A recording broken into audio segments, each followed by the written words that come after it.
ಕೇರಳದ ನರ್ಸ್, ಯಮನ್ಗೆ ಜೀವನೋಪಾಯಕ್ಕಾಗಿ ಹೋಗಿದ್ದ ಕೇರಳದ ನರ್ಸ್ ನಿಮಿಷಾ ಪ್ರಿಯ ಯಮನ್ ಅಂದುಕೊಂಡಂತೆ ಆಗಿದ್ದರೆ ಅಥವಾ ಯಮನ್ನ ಹೌತಿ ಭಯೋತ್ಪಾದಕ ಸಂಘಟನೆಯ ಆಡಳಿತ ಅಂದುಕೊಂಡಂತೆ ಆಗಿದ್ದರೆ ಇಷ್ಟೊತ್ತಿಗಾಗಲೇ ಆಕೆ ನೇಣುಗಂಬದಲ್ಲಿ ನೇತಾಡ್ತಾ ಇದ್ಲು. ಭಾರತದ ಒಂದು ಪ್ರಯತ್ನದಿಂದ ಈಕೆಯನ್ನು ವಾಪಸ್ ಕರ್ಕೊಂಡು ಬರಬೇಕು ಅನ್ನುವ ಉದ್ದೇಶದೊಂದಿಗೆ ರಚಿತಗೊಂಡಿರುವಂಥ ಸೇವ್ ನಿಮಿಷಾ ಪ್ರಿಯ ಅನ್ನುವ NGOದ ಪ್ರಯತ್ನದಿಂದ ಒಂದು ದಿವಸದ ಜೀವದಾನ ಸಿಕ್ತು ಈಕೆಗೆ.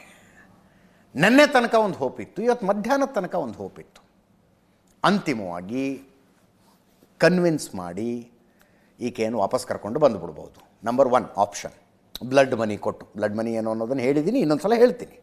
ಬ್ಲಡ್ ಮನಿ ಕೊಟ್ಟು ವಾಪಸ್ ಕರ್ಕೊಂಡು ಬಂದುಬಿಡಬಹುದು ಅನ್ನೋದೊಂದು ಹೋಪು, ಅಥವಾ ಗಲ್ಲಿಗೆ ಹಾಕೋದಿಲ್ಲ, ಅಲ್ಲೇ ಜೈಲಲ್ಲಿ ಜೀವಂತ ಇಡ್ತಾರೆ, ಜೈಲು ಶಿಕ್ಷೆ ಮುಗಿಸಿದ ಮೇಲೆ ವಾಪಸ್ ಕರ್ಕೊಂಡು ಬರಬಹುದು ಅನ್ನೋದೊಂದು ಹೋಪು. ಆ ಹೋಪು ಬರ್ತಾ ಬರ್ತಾ ಬರ್ತಾ ಬರ್ತಾ ಕಡಿಮೆ ಆಗ್ತಾ ಇದೆ. ಮಾತುಕತೆಗಳು ಮುರಿದು ಬಿದ್ದಿದ್ದಾವೆ. ಗ್ರ್ಯಾಂಡ್ ಮುಫ್ತಿ ಅಬೂಬಕರ್ ಭಾರತದಿಂದ ಒಂದು ನೆಗೋಸಿಯೇಷನನ್ನು ಆರಂಭಿಸಿದ್ರು.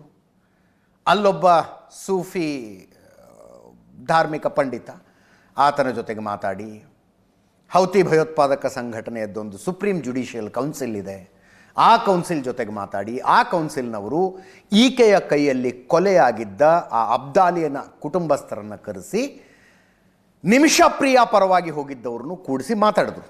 ಯಾವುದೋ ಧಮರ್ ಅಂತ ಒಂದು ಊರಿನಲ್ಲಿ, ಧಮರ್ ಅಂತ ಆ ಊರಿನಲ್ಲಿ ಕೂಡಿಸಿ ಮಾತಾಡಿದ್ರು, ಎದರ ಬದ್ರ ಕೂಡಿಸಿ. $1 ಮಿಲಿಯನ್ ದುಡ್ಡು ಕೊಡೋದಕ್ಕೆ ರೆಡಿ ಅಂದರು.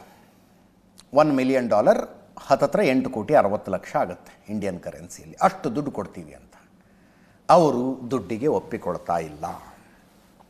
ಈಕೆಯನ್ನು ಜೀವಂತವಾಗಿ ತರುವ ಪ್ರಯತ್ನಗಳು ಫಲ ಕೊಡುವ ಸಾಧ್ಯತೆ ದಿನದಿಂದ ದಿನಕ್ಕೆ, ಕ್ಷಣದಿಂದ ಕ್ಷಣಕ್ಕೆ ಕಡಿಮೆ ಆಗ್ತಾ ಇದೆ. ಆ ಕುಟುಂಬದವರು ಒಪ್ಕೊಳ್ತಾ ಇಲ್ಲ. ಅವ್ರು ಹೇಳ್ತಾರಂತೆ, ತಲಾಲ್ ವಿರುದ್ಧ ದೌರ್ಜನ್ಯ ಮತ್ತು ಸುಲಿಗೆಯ ಆರೋಪವನ್ನು ಈಕೆ ಮಾಡಿದ್ಲು, ಅದು ಸುಳ್ಳು. ತಲಾಲ್ ಕೊಲೆ ಮಾಡಿದ ನಿಮಿಷಾಗೆ ಗಲ್ಲು ಶಿಕ್ಷೆ ಆಗಲೇಬೇಕು. ನಿಮಿಷಾ ಪ್ರಿಯಾಳ ಕೃತ್ಯ ಅಮಾನುಷ, ಕ್ಷಮಿಸಲಾಗದು. ನಡೆಯುತ್ತಿರುವ ಮಧ್ಯಸ್ಥಿಕೆ ಸಮನ್ವಯ ಪ್ರಯತ್ನ ಹೊಸದೇನಲ್ಲ. ನಮ್ಮ ಬೇಡಿಕೆ ಸ್ಪಷ್ಟ, ಪ್ರತೀಕಾರ ಬೇಕು, ಬೇರೆ ಏನೂ ಅಲ್ಲ. ಮರಣದಂಡನೆ ಮುಂದೂಡಿದ್ದನ್ನು ನಾವು ನಿರೀಕ್ಷೆ ಮಾಡಿರಲಿಲ್ಲ. ರಕ್ತವನ್ನು ಖರೀದಿಸೋದಕ್ಕೆ ಸಾಧ್ಯ ಇಲ್ಲ, ನ್ಯಾಯ ಮರೆಯೋದಕ್ಕೆ ಸಾಧ್ಯ ಇಲ್ಲ, ಯಾವುದೇ ಒತ್ತಡ ನಮ್ಮನ್ನು ಅಲುಗಾಡಿಸೋದಕ್ಕೆ ಸಾಧ್ಯ ಇಲ್ಲ. ಎಷ್ಟೇ ದೂರ ಹಾದಿಯಾದರೂ ಪ್ರತೀಕಾರ ಆಗತ್ತೆ, ಕಾಯಬೇಕು ಅಂತ ಆತನ ಪತ್ನಿ ಅಬ್ದುಲ್ ಫತಾ ಮೆಹದಿ, ಆತನ ಸಹೋದರ ಅಬ್ದುಲ್ ಫತಾ ಮೆಹದಿ, ಕೊಲೆಯಾದ ವ್ಯಕ್ತಿಯ ಸಹೋದರ ಹೇಳಿರುವಂಥದ್ದಿದು. ಅಬೂಬಕರ್ ಮಸ್ಲಿಯಾರ್, ಭಾರತದ ಗ್ರ್ಯಾಂಡ್ ಮುಫ್ತಿ, ಒಂದು ಪ್ರಯತ್ನ ಮಾಡ್ತಾ ಇದ್ರು. ಹಂತಕನನ್ನು ಕ್ಷಮಿಸೋದಕ್ಕೆ ಸಂತ್ರಸ್ತ ಕುಟುಂಬಕ್ಕೆ ಅಧಿಕಾರ ಇದೆ. ಯಮನ್ನಿನಲ್ಲಿರುವ ಆ ಪರಿವಾರ ಯಾವುದು ಅಂತ ನನಗೆ ಗೊತ್ತಿಲ್ಲ.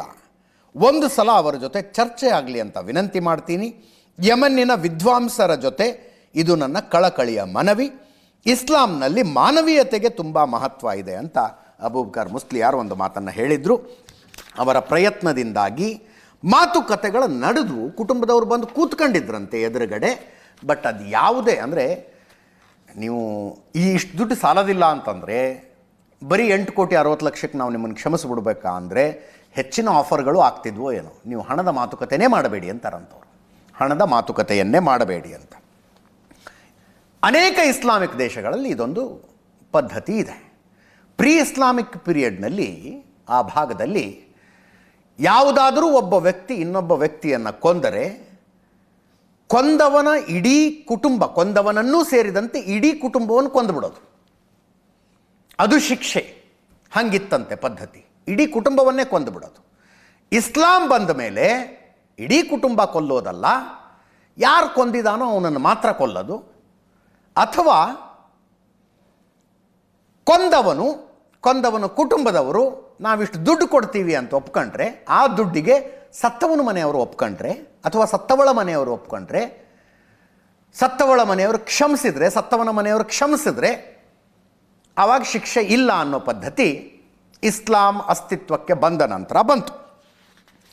ಕಿಸಾಸ್ ಅನ್ನೋದು ಒಂದಂತೆ, ಕೊಲೆಗೆ ಕೊಲೆನೇ ಪ್ರತೀಕಾರ, ಕಣ್ಣಿಗೆ ಕಣ್ಣು ಅಂತಾರಲ್ಲ ಹಾಗೆ ಕೊಲೆಗೆ ಕೊಲೆನೇ ಪ್ರತೀಕಾರ. ಸಾರ್ವಜನಿಕ ಸ್ಥಳದಲ್ಲಿ ಕಲ್ಲು ಹೊಡೆದು ಕೊಲ್ಲೋದು, ಅಥವಾ ದಿಯತ್ ಕ್ಷಮಾದಾನ ಅಂತಾರೆ, ದುಡ್ಡು ಪಡೆದು, ಅದನ್ನು ಇಂಗ್ಲೀಷ್ನಲ್ಲಿ ಬ್ಲಡ್ ಮನಿ ಅಂತಾರೆ, ದುಡ್ಡು ಪಡೆದು ಆಯಿತು ಕ್ಷಮಿಸಿದ್ದೀವಿ ಹೋಗಿ ಅನ್ನೋದು. ಆವಾಗ ಕೊಲೆಗಾರನಿಗೆ ಏನೂ ಶಿಕ್ಷೆ ಇಲ್ಲ.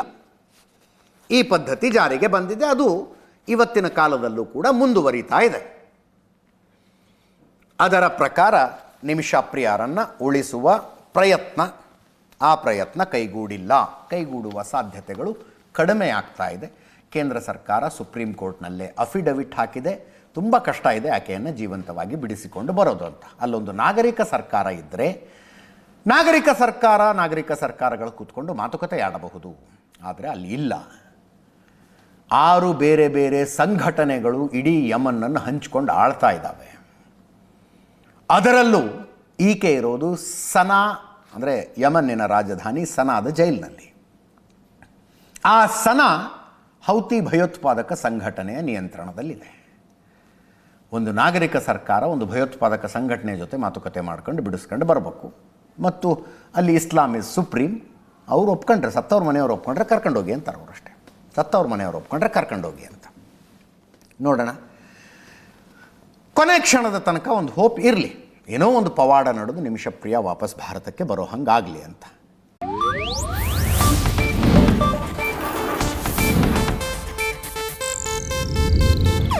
ಇದು ಏಷ್ಯಾನೆಟ್ ನ್ಯೂಸ್ ನೆಟ್ವರ್ಕ್ ಪ್ರಸ್ತುತಿ.